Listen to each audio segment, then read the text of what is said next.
السلام علیکم ورحمۃ اللہ وبرکاتہ۔ رب اشرح لی صدری ویسر لی امری واحلل عقدۃ من لسانی یفقہوا قولی۔ رب زدنی علما، اللہم فقہنا فی الدین، اللہم توفیقی الا باللہ، اللہم انی اسألک علما نافعا، عملا متقبلا، رزقا طیبا، آمین الہی آمین۔ اللہم صلی علی محمد وعلی آل محمد کما صلیت علی ابراہیم وعلی آل ابراہیم انک حمید مجید۔ اللہم بارک علی محمد وعلی آل محمد کما بارکت علی ابراہیم وعلی آل ابراہیم انک حمید مجید۔ کل ہم نے نماز کے بارے میں پڑھا تھا وَاسْتَعِینُوا بِالصَّبْرِ وَالصَّلَاةِ، صبر اور نماز کے ساتھ مدد طلب کرو۔ تو میں یہ بات سوچ رہی تھی، آج کل ہم شیطان کے بارے میں بھی پڑھ رہے ہیں کہ انہوں نے ہمارے بابا آدم علیہ السلام کو کیسے جنت سے نکالا۔ تو اگر ابلیس نے ان کو جنت سے نکالا، کیوں وہ مردود کیوں ہوا؟ صرف ایک سجدے کی بنا پر۔ جب اللہ نے ان کو حکم دیا کہ ان کو سجدہ کرو تو انہوں نے سجدہ کرنے سے انکار کیا۔ ہم روزانہ کتنے سجدے ضائع کرتے ہیں؟ میجارٹی نماز نہیں پڑھتی۔ اگر میجارٹی 50% نماز پڑھتی ہے تو فجر کو 1% لوگ اٹھ کے نماز پڑھتے ہیں۔ اگر پڑھتے بھی ہیں تو ان میں وہ خشوع نہیں ہوتا، خضوع نہیں ہوتا، ٹائم پر نہیں پڑھتے۔ ہماری پتہ نہیں کتنی نمازیں ضائع ہو چکی ہیں۔ بہت سے لوگ پورا ہفتہ نماز نہیں پڑھتے، پورا ہفتہ صرف جمعے کو مسجد جاتے ہیں کہ ہم مسلمان ہیں۔ جمعے کو مسجد بھری ہوئی ہوتی ہے، باقی مسجد میں حاضری نہیں ہوتی۔ تو اس طرف ہمیں دھیان دینا ہے، ہمارے کتنے سجدے ضائع ہو گئے، ہم سے کتنی نافرمانیاں ہو چکی ہیں، اس کی سزا ہم پہ واجب ہے، ہوگی۔ بارک اللہ فی۔ آج کی تجوید اسٹارٹ کر رہے ہیں۔ ہماری آج کی آیت ہے 47 سورۃ البقرہ۔ اعوذ باللہ من الشیطان الرجیم، بسم اللہ الرحمن الرحیم۔ یا بنی اسرائیل اذکروا نعمتی التي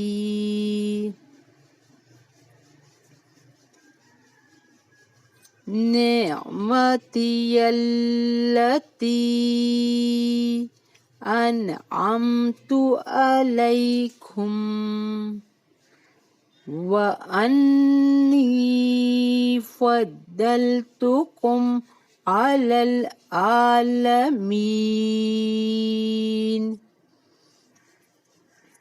واتقوا یوما لا تجزی نفس عن نفس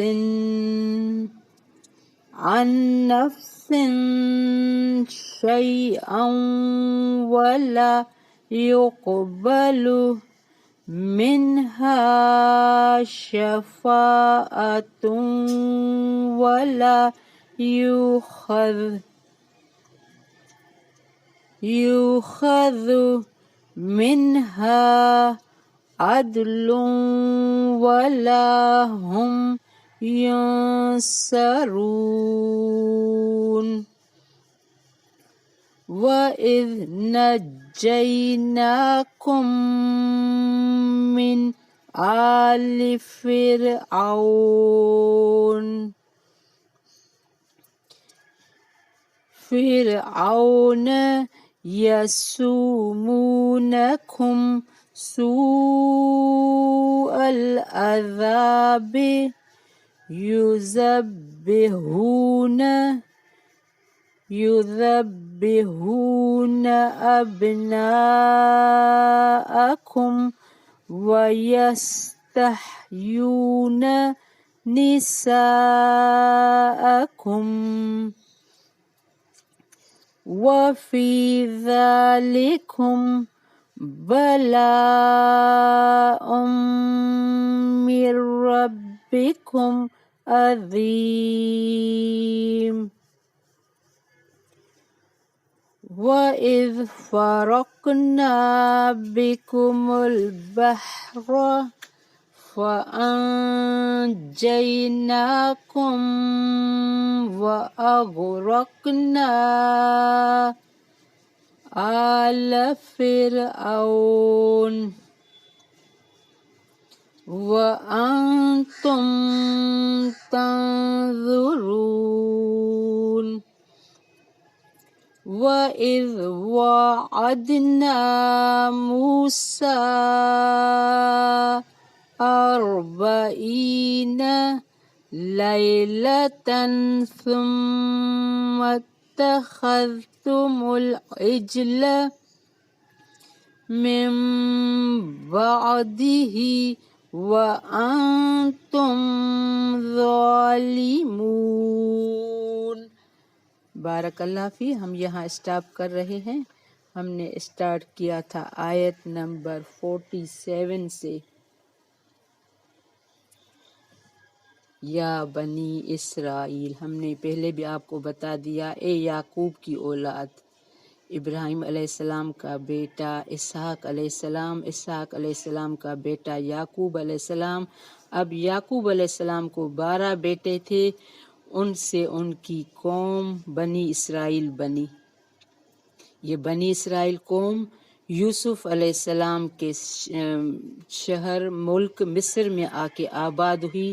وہاں فرعون نے آخر میں ان پر زیادتیاں شروع کی۔ یہ آگے بہت بڑا قصہ ہے، میں ہلکی ہلکی آپ کو بیک گراؤنڈ بتاتی جا رہی ہوں تاکہ آپ سمجھتے جائیں کہ بنی اسرائیل کون تھے۔ بنی اسرائیل یعقوب علیہ السلام کے 12 بیٹوں سے ایک قوم بنی تھی جس کا ذکر بار بار آئے گا۔ یا بنی اسرائیل اذکروا نعمتی التی انعمت علیکم، اے یعقوب کی اولاد، اے میری امت، میری اس نعمت کو یاد کرو جو میں نے تم پر انعام کی۔ وَأَنِّي فَضَّلْتُكُمْ عَلَى الْعَالَمِينَ، اور میں نے تمہیں تمام جہانوں پر فضیلت دی۔ یہاں دوبارہ بنی اسرائیل کو وہ انعامات یاد کرائے جا رہے ہیں جو ان پر کیے گئے۔ ان کو قیامت کے دن سے ڈرایا جا رہا ہے، جس دن نہ کوئی کسی کے کام آئے گا، نہ سفارش قبول ہوگی، نہ معاوضہ دے کر چھٹکارا ہو سکے گا، نہ کوئی کسی کے کام آئے گا۔ ایک انعام یہ بیان فرمائے کہ ان کو تمام جہانوں پر فضیلت دی گئی، یعنی امت محمدیہ سے پہلے افضل ترین قوم جو تھی وہ بنی اسرائیل بنی ہوئی تھی۔ ان سے بہت سارے نبی پیدا ہوئے، تو یہ ان پر ایک انعام تھا، ان کو انعام یاد دیا جا رہا ہے۔ لیکن انہوں نے نافرمانی کر کے وہ کھو دی عزت، اور امت محمدیہ کو اب خیر امت کے لقب سے نوازا گیا۔ اس میں ان پر انعامات الہی کسی خاص نسل کی وجہ سے وابستہ نہیں ہیں۔ امت محمدیہ کو انعامات جو دیے جا رہے ہیں کہ تم خیر امت ہو، وہ کسی خاص نسل کو نہیں ہے،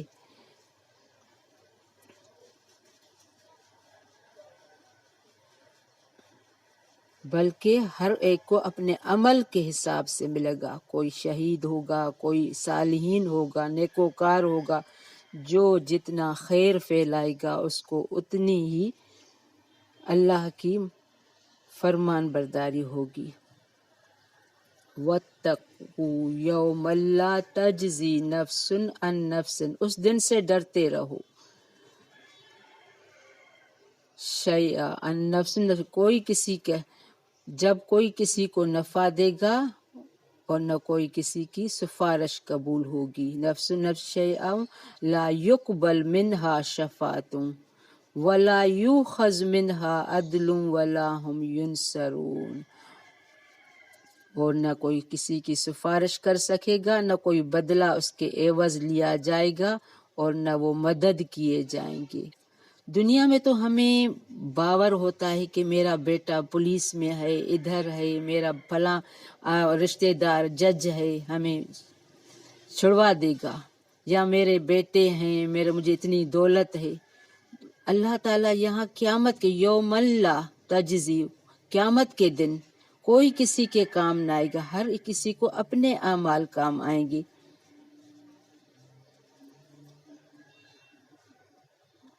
تو ہمیں ہر وقت، اور ہم یہاں جب بھی کبھی کسی مصیبت کا گرفتار ہوتے ہیں تو پھر وہ مصیبت جب ٹل جاتی ہے تو ہم سمجھتے ہیں، ہم اس کو بھول جاتے ہیں کہ یہ کہاں سے مدد آئی.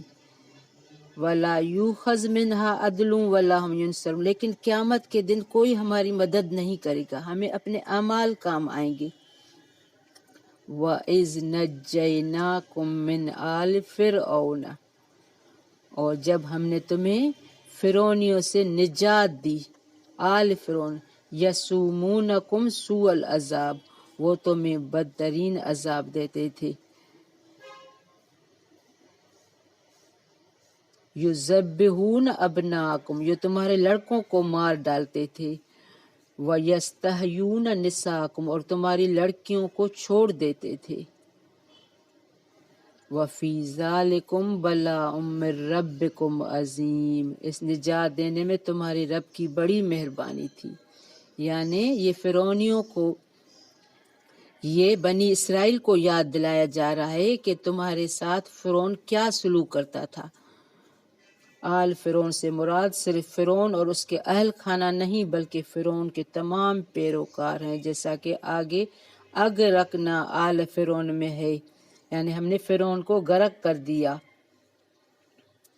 تو یہاں ان کو یہ بھی دیکھے کہ فرعون تم پر کیسے تمہارے بیٹوں کو ذبح کرتا تھا. یہ بھی بڑی کہانی ہے. آپ انشاءاللہ اس کو سیکوینسی سے آپ اس کو سنتے رہیں، سارے قصے آپ کو سمجھ میں آتے جائیں گے کہ فرعون کون تھا، بنی اسرائیل کیوں اس کے ساتھ ایسا کیوں ہو رہا تھا. تو یہ بنی اسرائیل کے ساتھ ان کی نافرمانیوں کی وجہ سے وہ آخر میں فرعون کے پاس جا کے لگے، جو ان پر اذیتیں دیتا تھا، ان کے بیٹوں کو قتل کرتا تھا، ان کی بیٹیوں کو چھوڑ دیتا تھا. اس میں اللہ کی طرف سے بڑی آزمائش تھی. اور ہم نے یہاں یہ بھی سیکھا، اگر اللہ کی طرف سے کوئی آزمائش آئے تو سمجھنا چاہیے میں غلطی پر ہوں، کہیں نہ کہیں مجھ سے کوئی نقصان گناہ ہو رہا ہے. بَلَاءٌ مِّن رَبِّكُمْ عَظِيمٌ، اللہ کی طرف سے یہ آزمائش تھی. وَإِذْ فَرَقْنَا بِكُمُ الْبَحْرَ فَأَنْجَيْنَاكُمْ وَأَغْرَقْنَا آلَ فِرْعَوْنَ أَنْتُمْ تَنظُرُونَ، اور جب ہم نے تمہارے لیے دریا چیر پھاڑ دیا، کس کے لیے؟ بنی اسرائیل کے لیے، جو موسیٰ ان کو آزاد کرا کے لے کے جا رہے تھے، اور تمہیں اس سے پار کرا دیا، اور فرعونیوں کو تمہاری نظروں کے سامنے ڈبو دیا. یہ آگے جا کر آپ کو فرعون اور بنی اسرائیل کا قصہ آگے آہستہ آہستہ آئے گا. تو یہ سمندر کا یہ پھاڑنا، اس میں سے راستہ بنا دینا ایک معجزہ تھا، جس کی تفصیل سورۃ شورى میں آئے گی. وَإِذْ وَعَدْنَا مُوسَىٰ 40 لَيْلَةً ثُمَّ اتَّخَذْتُمُ الْعِجْلَ مِن بَعْدِ وَأَنْتُمْ ظَالِمُونَ، ہم نے حضرت موسیٰ علیہ السلام سے 40 راتوں کا وعدہ کیا، پھر تم نے اس کے بعد بچڑا پوجنا شروع کر دیا اور ظالم بن گئے.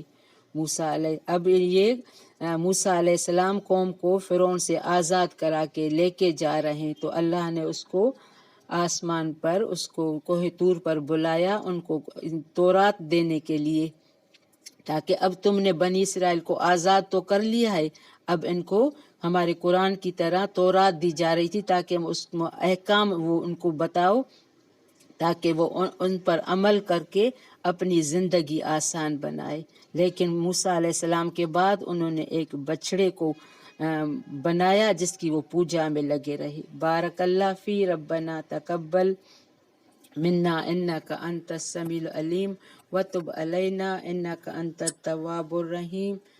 السلام علیکم ورحمۃ اللہ وبرکاتہ۔